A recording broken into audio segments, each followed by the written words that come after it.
Dry eye, കണ്ണിൻ്റെ വരൾച്ച, ഇതിനെക്കുറിച്ച് ഡിസ്കസ് ചെയ്യുന്ന സീരീസിൻ്റെ 3-ാം ഭാഗത്തിലേക്ക് എല്ലാവർക്കും സ്വാഗതം.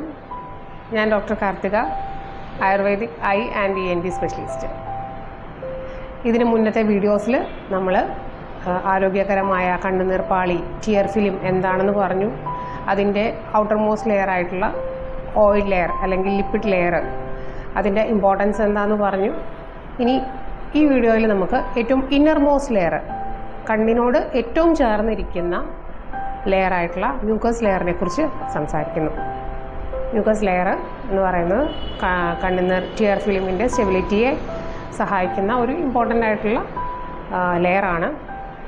മ്യൂക്കസ് ലെയർ കണ്ണുനീർ പാളി, കണ്ണിനെ മുഴുവൻ കവർ ചെയ്ത് ഇരിക്കുന്നില്ല എന്നുണ്ടെങ്കിൽ അതിന് തൊട്ട് പുറമേയുള്ള ലെയറായിട്ടുള്ള അക്വസ് ലെയർ അല്ലെങ്കിൽ വാട്ടർ, കണ്ണുനീര്, അതിൽ പ്രോപ്പറായിട്ട് ചേർന്നിരിക്കില്ല.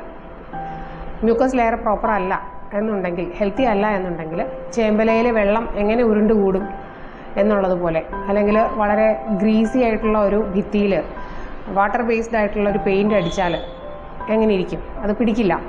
അതുപോലെ ഉരുണ്ടുകൂടി വരും. അതുപോലെ തന്നെ ആയിരിക്കും വെള്ളം, അതായത് അക്വസ് ലെയർ, മിഡിൽ ലെയർ കണ്ണിൻ്റെ കൃഷ്ണമണിയിൽ അല്ലെങ്കിൽ പുറമേയുള്ള ഭാഗത്ത് അത് നോർമലായിട്ട് ഡിസ്ട്രിബ്യൂട്ട് ചെയ്യില്ല. അപ്പോൾ മ്യൂക്കസ് ലെയർ വളരെ ഇമ്പോർട്ടൻ്റ് ആണ്. മ്യൂക്കസ് ലെയറിൻ്റെ ഈവൻ ഡിസ്ട്രിബ്യൂഷന് ഹെൽപ്പ് ചെയ്യുന്നത് നമ്മൾ ഓയിൽ ലെയറിൻ്റെ കാര്യം പറഞ്ഞ പോലെ തന്നെ ബ്ലിങ്കിങ് ആണ്.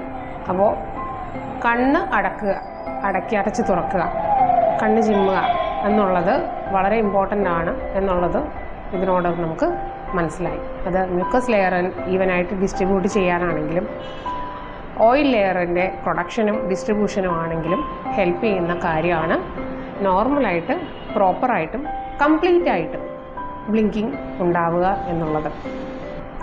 പ്രധാനമായും ഡ്രൈ ഐ എന്ന് പറയുന്നത് 2 തരത്തിലാണ്. ഒന്ന് ഇവാപ്പറേറ്റീവ് ഡ്രൈ ഐയും മറ്റൊന്ന് അക്വസ് ഡെഫിഷ്യൻസി ഡ്രൈ ഐയും, ADDE.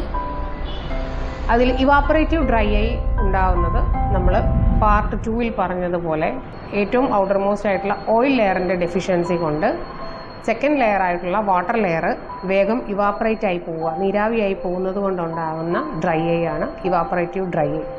അത് ലിപ്പിഡ് ലെയറിൻ്റെ അല്ലെങ്കിൽ ഓയിൽ ലെയറിൻ്റെ ഇഷ്യൂസ്, ക്വാളിറ്റി അല്ലെങ്കിൽ ക്വാണ്ടിറ്റി ഡെഫിഷ്യൻസി കൊണ്ട് ഉണ്ടാവുന്ന പ്രോബ്ലമാണ്.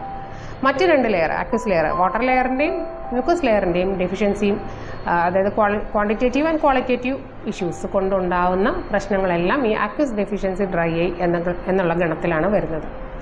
ഈ 2 തരത്തിലുള്ള ഡ്രൈ ഐയെ കുറിച്ച് ഒരുപാട് നമ്മൾ ഡീറ്റെയിൽ ആയിട്ട് പോകേണ്ട ആവശ്യമുണ്ടെന്ന് തോന്നുന്നില്ല. അല്ലെങ്കിൽ തന്നെ എന്തിനാണ് നമ്മൾ ഡ്രൈ ഐയെ കുറിച്ച് ഇത്രമാത്രം സംസാരിക്കുന്നത്? പ്രധാനമായും 2 കാര്യങ്ങൾ കൊണ്ടാണ്. ഒന്ന്, ഡ്രൈ ഐ എന്ന് പറയുന്നത് തുടങ്ങുമ്പോഴേ ചികിത്സിച്ചാൽ ഇത് പൂർണ്ണമായിട്ടും കംപ്ലീറ്റ് ക്യൂർ ഉള്ള ഒരു അസുഖമാണ്. കണ്ണിൽ നമുക്കറിയാം ചെറിയ ഇഷ്യൂസ് പോലും വല്ലാത്ത ഇറിറ്റേഷൻ ഉണ്ടാക്കും. അത്രയും സെൻസിറ്റീവ് ആയിട്ടുള്ള ഒരു ഓർഗനാണ്, എസ്പെഷ്യലി സെൻസ് ഓർഗനാണ് കണ്ണ്, അല്ലേ? അപ്പോൾ നമ്മളുടെ കണ്ണ്, അതിൻ്റെ ഡ്രൈ ഐ എന്ന് പറയുന്നത് നമുക്ക് ചെറിയൊരു ഇഷ്യൂ ആണെങ്കിൽ കൂടിയും വല്ലാത്ത ബുദ്ധിമുട്ടുണ്ടാക്കുന്ന കാര്യമാണ്. എന്നാൽ അത് തുടക്കത്തിലേ ശ്രദ്ധിച്ചാൽ, എൻ്റെ ഡ്രൈ ഐ ആണ് എന്ന് മനസ്സിലാക്കിയാൽ അതിന് പ്രോപ്പറായിട്ടുള്ള ഒരു ട്രീറ്റ്മെൻറ്റ് ഒരു ഒഫ്താൽമോളജിസ്റ്റിനെ കണ്ട് അത് എടുക്കുകയാണെന്നുണ്ടെങ്കിൽ നമുക്കത് കംപ്ലീറ്റ് ആയിട്ട് മാറ്റിയെടുക്കാൻ പറ്റുന്ന ഒരു അസുഖമാണ്. അവിടെ ഒരു അശ്രദ്ധ വിചാരിച്ചാൽ അത് കുറച്ചുകൂടി കോംപ്ലിക്കേഷനിലേക്ക് പോകുകയും അത് വല്ലാത്ത ഒരു അസ്വസ്ഥതയിലേക്ക് കൊണ്ടെത്തിക്കുകയും കൃഷ്ണമണിയെ കൂടി ബാധിക്കുന്ന രീതിയിൽ, കൃഷ്ണമണിയിൽ ചെറിയ മുറിവുകൾ, അൾസേഴ്സ് ഉണ്ടാവുകയും കാഴ്ചയെ വരെ ബാധിക്കുന്ന ഒരു സ്റ്റേജിലേക്ക് ഈ ഡ്രൈ ഐക്ക് മാറാൻ സാധിക്കും. അതുകൊണ്ട് കറക്റ്റ് ട്രീറ്റ്മെൻറ്റ് റൈറ്റ് ടൈമിൽ കൊടുക്കേണ്ടത്, അത് ഏതസുഖത്തിനും അങ്ങനെ തന്നെയാണ്, ഡ്രൈ ഐക്ക് ഇമ്പോർട്ടൻ്റ് ആണ് എന്ന് ഒന്ന് മനസ്സിലാക്കിച്ച് തരാൻ കൂടിയാണ് വളരെ ഡീറ്റെയിൽ ആയിട്ട് ഡ്രൈ ഐയുടെ വീഡിയോസ് ചെയ്ത് നമ്മൾ തരുന്നത്. സർവ ഇന്ദ്രിയാണാം നയനം പ്രധാനം. ഇനി ഡ്രൈ ഐയിൽ നമുക്ക് ഡ്രൈ ഐ പ്രിവെൻറ്റ് ചെയ്യാനായിട്ട് അല്ലെങ്കിൽ അത് മാറ്റാനായിട്ട് ഹെൽപ്പ് ചെയ്യുന്ന കുറേ ചെറിയ എക്സസൈസുകളുണ്ട്. അത് നമുക്ക് അടുത്ത വീഡിയോയിൽ കാണാം. അപ്പോൾ ബൈ. Thank you.